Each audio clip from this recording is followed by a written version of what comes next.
മലയാള cinema പ്രതിഫല കാര്യത്തിൽ മറ്റ് ഇൻഡസ്ട്രികളെ വെച്ച് നോക്കുമ്പോൾ പിന്നിലാണ്. എന്നാൽ സിനിമകളുടെ തുടർ വിജയങ്ങൾ ഇപ്പോൾ പല നടീനടന്മാർക്കും കൂടുതൽ പ്രതിഫലം വാങ്ങുന്നതിനും കാരണമായിട്ടുണ്ട്. ദീർഘകാലം കൂടുതൽ പ്രതിഫലം വാങ്ങുന്ന നടിമാരിൽ മുൻനിരയിൽ മഞ്ജു വാര്യറായിരുന്നു. എന്നാൽ ഇപ്പോൾ കുറച്ചു കാലമായി മഞ്ജു വാര്യരുടെ ചിത്രങ്ങൾ റിലീസ് ചെയ്തിട്ടില്ല. കോവിഡ് കാലത്ത് ഒരു ചിത്രം മാത്രമാണ് OTTയിൽ റിലീസ് ചെയ്തത്.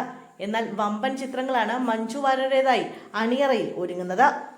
ദീർഘകാലത്തെ ഇടവേള പ്രതിഫല കാര്യത്തിലും താരമൂല്യത്തിലും മഞ്ജുവിനെ പിന്നിലാക്കിയിരിക്കുകയാണ്. രജനീകാന്തിനൊപ്പമുള്ള വേട്ടയ്യൻ, വിടുതലെ രണ്ടാം ഭാഗം, മോഹൻലാലിനൊപ്പം എമ്പുരാൻ എന്നീ വമ്പൻ ചിത്രങ്ങളാണ് മഞ്ജുവിൻ്റെതായി വരാനിരിക്കുന്നത്. എന്നാൽ പ്രതിഫല കാര്യത്തിൽ മഞ്ജു ഇപ്പോൾ പിന്നിലേക്ക് പോയിരിക്കുകയാണ്.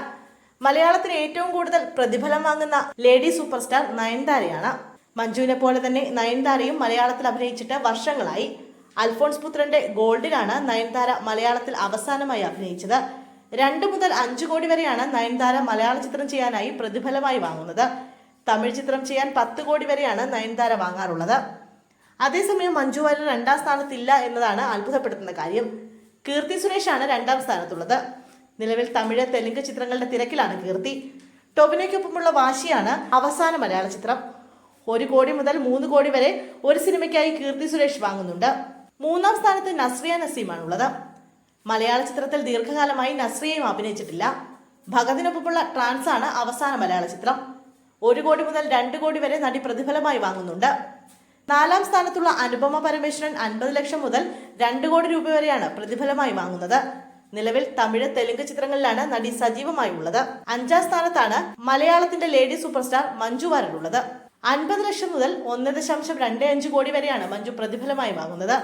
ഇറങ്ങാനുള്ള വമ്പൻ ചിത്രങ്ങൾ ഹിറ്റായാൽ മഞ്ജു പ്രതിഫലം വർദ്ധിപ്പിക്കാൻ സാധ്യതയുണ്ട്. അങ്ങനെയെങ്കിൽ ആദ്യ 2-ലെത്താനും സാധ്യതയുണ്ട്.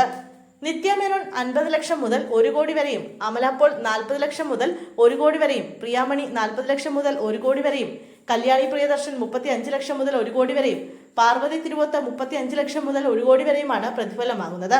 ഇവരാണ് ആദ്യ 10-ലുള്ളത്. മമിത ബൈജു, അനശ്വര രാജനും 50 ലക്ഷം രൂപ വീതമാണ് പ്രതിഫലം വാങ്ങുന്നത്.